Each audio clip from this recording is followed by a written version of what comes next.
Bonjour à tous, aujourd'hui je vais vous montrer comment j'ai aménagé ma Clio 3 pour en faire un minivan avec lequel je peux voyager pendant des week-ends ou des semaines. Effectivement, c'est pas un aménagement qui conviendra pour une vie entièrement nomade, mais pour des petites vacances c'est largement suffisant et je vais vous montrer comment avec un petit budget d'environ 200 à 300 euros j'ai pu réaliser cet aménagement.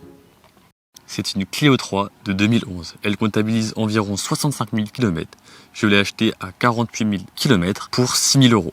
C'était une bonne affaire à l'époque. Cette voiture a un moteur à essence de 75 chevaux, un 1,2 litre, 16 soupapes. C'est très robuste, je n'ai jamais eu de problème avec alors que je lui ai déjà mis environ 20 000 km. L'aménagement de cette voiture est constitué de seulement 2 morceaux de bois que j'ai construits. On retrouve tout d'abord le matelas, le premier morceau de bois et le second en dessous. Donc voici l'aménagement en mode couchette. On peut voir à l'intérieur que c'est moins lumineux qu'à l'extérieur. Donc là en plein jour c'est pas forcément super pratique. De l'extérieur, ça permet d'avoir une voiture qui est occultée et ainsi beaucoup moins de chances qu'on vienne m'observer pendant que je dors. On a dans cet aménagement un matelas qui fait 90 par 1,90 m, un matelas tout à fait classique. Ça permet de dormir seul ou à deux, un peu serré. Je l'ai déjà fait plusieurs fois avec ma copine et ça se fait très bien. Pour entrer dans la voiture, quand l'aménagement est posé, il faut ouvrir les portes arrière. Je me déchausse et juste à m'asseoir et à m'allonger. Ainsi, je suis tout à fait à l'aise avec mes 1,80 m, mes pieds ne dépassent pas et moi je suis confortablement allongé. Effectivement, il n'y a pas beaucoup de place pour la tête, je ne tiens pas assis, c'est je pense le plus gros défaut de cet aménagement. Dernier point sur l'aménagement, ces deux modules ne sont en fait que posés. Ils sont très faciles à retirer. En environ 3-4 minutes, je peux retirer les aménagements et retourner à une voiture classique avec 5 places. Dans mon aménagement, il n'y a pas seulement un lit, mais il y a aussi des rangements. Des rangements qui se trouvent sous le lit. Je vais vous montrer comment j'ai fait. Donc sous le lit, il y a en fait une sorte de gros tiroir qu'on peut ouvrir et qui nous permet d'accéder à tout le bazar qui est à l'intérieur. On peut voir à l'intérieur l'armature du premier module. Donc c'est fait avec des tasseaux de bois assez épais. Ainsi c'est super solide, ça ne risque pas de casser. Donc ce qui m'a coûté le plus cher, c'est donc les tasseaux de bois et la plaque en bois qui sert de sommier. J'en ai eu pour environ 200-250 euros de bois et une cinquantaine d'euros de quincaillerie.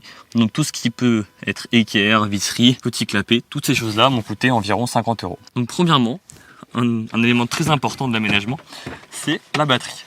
On retrouve encore d'autres choses sous l'aménagement. On retrouve le duvet. Donc si je dors en duvet, comme là dans cette configuration-là, j'ai juste à sortir le duvet et à le déplier au-dessus. On retrouve aussi toute la partie cuisine. Donc là, j'ai les assiettes, les verres, ainsi qu'une casserole, une spatule, etc. On retrouve aussi une poêle, une autre assiette. Il y a tout ce qu'il faut pour pouvoir manger à 2 personnes.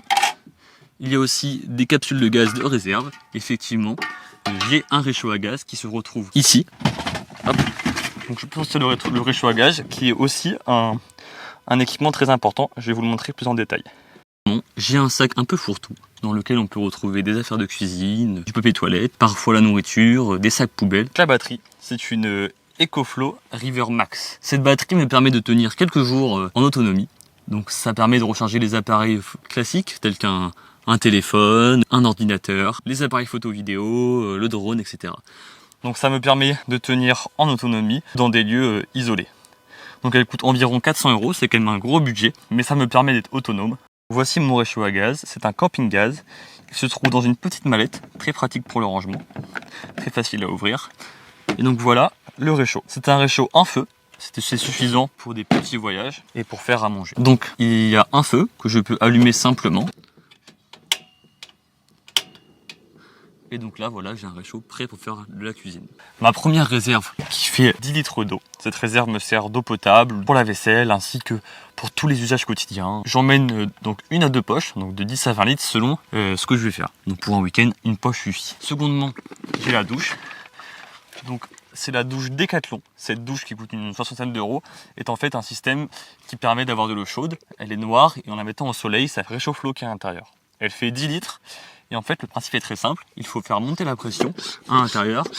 Et ainsi, on a un pommeau de douche qui renvoie directement de l'eau. Par la suite, on peut utiliser la douche comme une douche tout à fait normale. Il y a une pression tout à fait honnête. J'ai un petit pommeau de douche et je peux simplement l'ouvrir. Et là, j'ai de l'eau qui sort directement. Parfait pour prendre une douche. Siège passager et les places arrière, on peut retrouver les fauteuils. Effectivement, il y a 2 fauteuils, un par personne. Ils sont simples à sortir, ils ont leur place. Donc voilà, je sors le premier fauteuil et le second. Donc ces fauteuils vont avec la table, ainsi on peut manger confortablement à 2 personnes. Donc il y a aussi la place pour mettre des vêtements. Effectivement, quand on part à deux, il n'y a pas de place sur le siège passager. Donc c'est ici qu'on range les vêtements. C'est largement suffisant. Il y a quand même pas mal de place. Les derniers rangements que je ne vous ai pas montrés sont dans les portes. Effectivement, dans les portes, j'ai un peu de place. Il y a notamment l'anti-moustique, la crème solaire, plein d'accessoires pratiques comme cela. Comme ça, ils sont accessibles assez facilement et on retient où est-ce qu'on les met. Maintenant, je vais vous montrer comment je passe en mode nuit. Cela me prend environ 4 minutes, c'est très rapide. La première chose à faire avant de pouvoir déplier l'aménagement, c'est de retirer la table qui se situe entre les deux parties. Deuxième chose à faire est de reculer la deuxième partie. Donc pour reculer la deuxième partie, c'est assez simple. Il faut retirer le matelas. Une fois que le matelas est un peu reculé, je peux prendre la deuxième partie de l'aménagement et la soulever. Ainsi, ça va me laisser la place pour baisser les sièges. Il faut libérer l'espace qui est derrière. Sur le siège conducteur se trouvent aussi les rideaux. Alors je vous montrerai par la suite comment je les mets.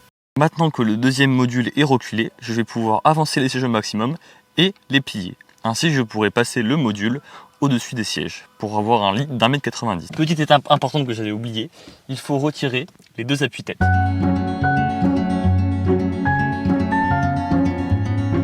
On peut voir que le siège est entièrement plié. La deuxième partie du module va venir passer au-dessus pour arriver jusqu'ici.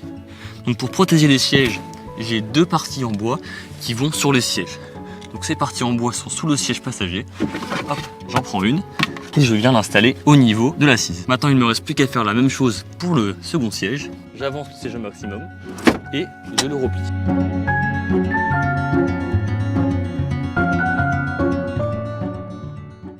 Une fois que les deux sièges sont baissés, je peux venir chercher la deuxième partie du module pour la ramener vers l'avant. Ainsi, je vais former un lit d'1,90 m. C'est assez simple. Voilà. Je pose la deuxième partie du module sur la petite partie du premier module qui dépasse. Donc vous pouvez voir ici que cette partie fait partie du premier module et que celle-ci fait partie du deuxième. Comme ça, le premier module repose sur le deuxième. Pour pouvoir fixer efficacement ce truc, j'ai une petite vis qui se trouve dans ma porte, qui va dans un trou et qui va traverser les deux modules. Ainsi, pas de risque que cela bouge pendant la nuit. Une fois cela fait, je peux remettre le matelas entièrement dans la voiture et avoir mon lit qui fait 1,90 m. Donc là, je suis prêt à dormir. Maintenant, je vais installer la voiture pour être prêt et me mettre en mode nuit. Et je peux ouvrir les rideaux. Donc les rideaux sont enroulés les uns avec les autres. Ces rideaux sont constitués en fait de matelas, de tapis de sol Décathlon que j'ai découpé. Et franchement, ça marche vachement bien. Ça permet d'être isolé. Donc le premier vient ici avec un scratch pour bien tenir le rideau. Pour l'avant, j'ai acheté sur Amazon un truc spécialisé parce que c'était trop grand pour le faire en tapis de sol. Donc ça se met simplement contre le pare-brise.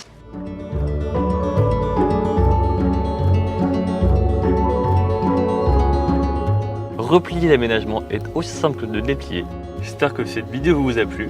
Si vous avez des questions, n'hésitez pas à me les poser en commentaire, j'y répondrai avec plaisir. Et surtout, n'oubliez pas de liker et de vous abonner. Sur ce, à la prochaine.